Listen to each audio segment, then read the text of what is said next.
Armenia और Azerbaijan में काफ़ी वक्त से लड़ाई झगड़ा चल रहा है, टेंशन चल रहा है। दोनों में आपस में एक दूसरे को मारने की बहुत ज़्यादा चाह है। इसका क्या रिलेशन है इमाम महदी इस्लाम के आने में, और इमाम जाफर सादिक अलैहिस्सलाम का क्या फरमान है इस रिलेशन में, आप ही देखते रहे जब इसे बात करेंगे।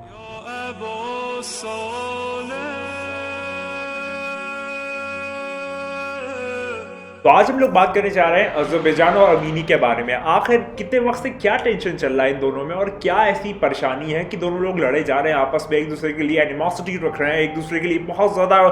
ब्रूटल हैं और अटैक करते चले जा रहे हैं और चाह रहे हैं तो एक दूसरे को तबाह और बर्बाद करते हैं। ऐसी क्या वजूहात हैं, तो उस पर आज हम लोग बात करने जा रहे हैं। लेकिन अगर इसको हम लोग बात का आगाज़ करें इमाम की रवायत से कि इमाम ने क्या कहा है और इसका क्या रिलेशन है इमाम ज़मान इस्लाम के आने में, कि अज़रबैजान और अर्मीनिया की लड़ाई, इमाम महदी इस्लाम का आना, और क्या रिवायत फरमाते हैं इमाम, उन तीनों पे हम लोग सब बाय सब देखने जा रहे हैं। तो चलिए बात का आगाज़ करते हैं। तो इमाम फरमाते हैं, किताब का नाम है गैबत नोमानिया, जिसमें इमाम का फरमान है जो मैं आपको सुनाने जा रहा हूँ। तो रिवायत में क्या जुमला है, हम लोग उस पर पहले फोकस करते हैं और बात करते हैं कि आखिर इमाम क्या फरमा रहे हैं। तो इमाम फरमाते हैं कि जब आग निकलेगी अज़रबैजान से तो वो कुछ भी नहीं छोड़ेगी और सब चीज़ों को तबाह और बर्बाद और भस्म कर देगी। आग से मुराद यहाँ पर टेंशन है, एनिमोसिटी है, और खासकर लड़ाई है, वॉर है। जब वॉर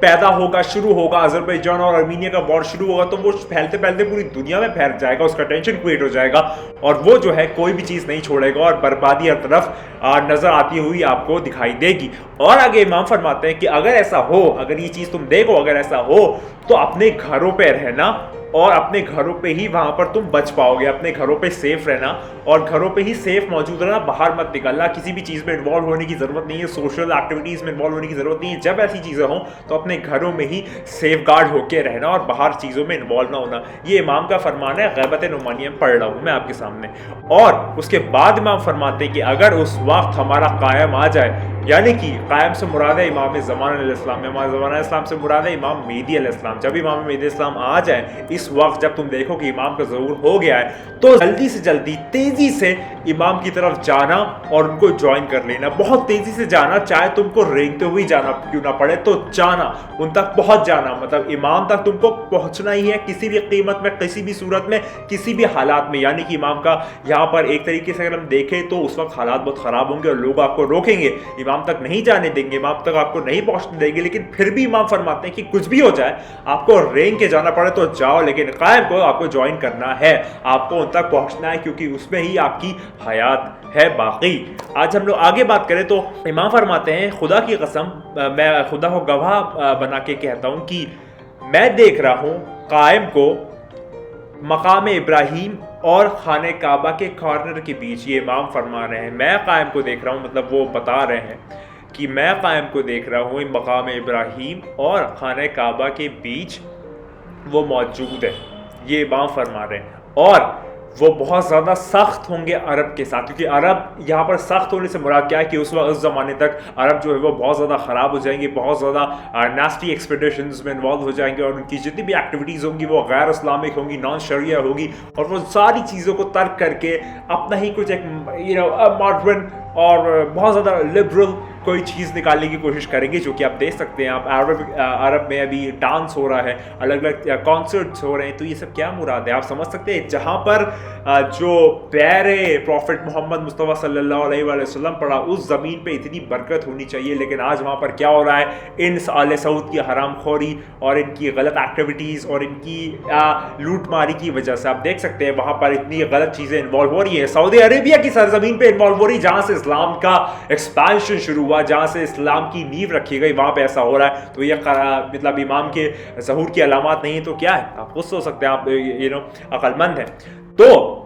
इमाम फरमाते हैं कि जो इमाम महदी अलैहिस्सलाम जब आ जाएंगे तो वक्त जो अरब लोग होंगे उनसे बहुत ज़्यादा एक सीरियस नोट पे डील करेंगे, बहुत ज़्यादा सीवियर होकर डील करेंगे, बहुत ज़्यादा उन पर कोई रहम नहीं बरतेंगे, कटाक्ष करेंगे उन पर, ठीक है, और पूरा एक एक्शन लेंगे खुदा के हुक्म से। और मैं इमाम फरमाते हैं आगे, इमाम फरमाते हैं कि उन पे लानत हो, उन अरब पे, उन एरोगेंट अरब पे, उन वो जो मतलब एरोगेंट आप कह सकते हैं यहाँ पर घमंडी अरब से, कि वो लोग ईविल होंगे, ईविल यानी कि ख़राब होंगे, यानी कि ये स्ट्रेट फॉरवर्ड इमाम का स्टेटमेंट है कि जो अरब के लोग हैं, फ़कत नाम के मुस्लिम्स हैं, उनका कोई लेना देना नहीं है मुस्लिम कम्युनिटी से या फिर मुस्लिम बिलीफ से या फिर मुस्लिम ग्रंथ से या कुरान मजीद फ़ुरक़ान हमीद बुरहान रशीद से, फ़कत वो नाम के मुस्लिम्स हैं जो पीठ पीछे इस्लाम का चोला पहन के गलत काम करते हैं, गलत एक्टिविटीज़ करते हैं, और कोई भी चीज़ उनकी इस्लामिक आपको मालूम नहीं होगी अगर आप एज एन उनकी पर्सनल लाइफ देखें। प्रोफेशनली भी वो लोग अब ऐसी चीज़ें कर रहे हैं जो कि नाकाबिल बर्दाश्त व बयां है, ये आप सब जानते हैं। तो ये इमाम का फरमान था। किताब का नाम है गैबत नुमानिया, यानी कि अज़रबैजान और अर्मीनिया की लड़ाई और फिर इमाम ज़मान इस्लाम का आना, अरब के साथ डील करना, पूरी दुनिया में एक्सपेंशन होना, सारी चीज़ें इस एक छोटी सी रवायत में। देखिए अब इमाम का मासूम का जो फरमान होता है वो छोटा होकर भी इतना बड़ा होता है कि उस पर पूरी पूरी किताबें लिखी जा सकती है। 1400 साल पहले इमाम ने फरमाया है, आज पूरा खड़ा उतर रहा है। आप दुआ कीजिए इमाम ज़मान इस्लाम का ज़हूर जल्द से जल्द हो, जल्द से जल्द हो, ताकि ऐसी ख़राब कम्यूनिटी, गलीस कम्युनिटी और जितनी भी ख़राब अफराद है पूरी दुनिया में, सारे लोग वानिश हो जाएं, एलिमिनेट हो जाएं, एग्जीक्यूट हो जाएं, चले हो जाएं, यहाँ से फिन्नार हो जाएं, और हम इमाम ज़मान इस्लाम की जो ग़ुलामी है उसका शरफ़ पा जाएं और उनकी ग़ुलामी में अपने बचे हुए वक्त को गुजारें सही तक़वा और परहेज़गारी के साथ, सिरात मुस्तकीम के साथ। और फिर देखें कि मौला कायनात की हुकूमत कैसी थी कूफा में। अब पूरे तरीक़े से उनके जो आखिरी फर्जंद हैं वो करेंगे उनकी आखिरी, आप कह सकते हैं, मिशन को अकम्प्लिश, आप समझ सकते हैं। तो ये सब सारी बातें हैं। मैं उम्मीद करता हूँ वीडियो पसंद आएगी, वीडियो पसंद आ भी शेयर करो, सब वो शेयर करेगा, मेरा जरूर करेगा। और इस मुतालिक रिलेशन की स्टैक वीडियो चाहिए, चैनल पे बहुत सारी चीज़ें मौजूद है अलग अलग मौजूद पे। मैं हमेशा कहता हूँ ताकि आप उसको देखें ज़रूर, उसको जाने ज़रूर, क्योंकि जो अल्लाह जो है वो जिसको अपने नज़दीक चाहता है, ये जिसके दिल में अपनी मोहब्बत डालता है, जिसको अपना एक स्पेशल बंदा बनाना चाहता है, उसके दिल में नॉलेज हासिल करने की रोशनी डाल देता है। जो जो नॉलेज हासिल करेगा उसका दिमाग उतना ज़्यादा रोशन होगा। और जो इल्यूमिनाटी के लोग हैं, जो दज्जाली लोग हैं, जो सैटनिक सिस्टम के लोग हैं, वो यही चाहते हैं कि आपके दिमाग को गलत चीज़ों से भर दें, आप नॉलेज हासिल न कर पाएँ और आपका जो दिमाग है वो एकदम बंद हो जाए, चाहे वो म्यूज़िक के थ्रू हो, चाहे वो फिल्म्स के थ्रू हो, चाहे वो कोई भी एक फैशन ट्रेंड के थ्रू हो, या कोई एप्लीकेशन के थ्रू हो, या फिर कोई समाज में एक ऐसी चीज़ फिल कर देना कि वो वो लूप बनता चला जाए, आप उसमें इन्वॉल्व होते चला जाए। जैसे कि मोबाइल फ़ोन, मोबाइल डिवाइसेस, ये क्या चीज़ें हैं, आप उसके बिना एक मिनट भी नहीं रह सकते। ये दर्शाता है कि आप उस फैशन ट्रेंड का हिस्सा बन चुके हैं, आपके पास जहन में कोई जगह खाली नहीं बची है, तो आपको सोच ही नहीं सकते कि ये लोग कर क्या रहे हैं, क्योंकि आपको उन्होंने फैशन का पार्ट बना दिया है। याद रखिए, इल्यूमिनाटी वाले इतने तेज़ लोग हैं, इतने ज़्यादा आप कह सकते हैं चालाक और शातिर लोग हैं कि जो भी ये चाहते हैं कि ये इम्प्लीमेंट करना चाहते हैं समाज में, वो फैशन का हिस्सा बना देते हैं। जैसे कि सबसे ज़्यादा आम चीज़ है मोबाइल फ़ोन, मोबाइल डिवाइसेस, आप सबके सामने वाज़ेह है। मैं आपसे याद लेता हूँ हमेशा की तरह, इन सारे लोगों से बचने के लिए, इन सारे लोगों पे लानत भेजने के लिए, इन सारे सैटिक सिस्टम को अपने दुनिया से वैनिश आउट करने के लिए एक चीज़ कीजिए जो मैं हमेशा कहता हूँ, खुदा को याद करो यार, खुदा को याद करो। खुदा हाफिज़।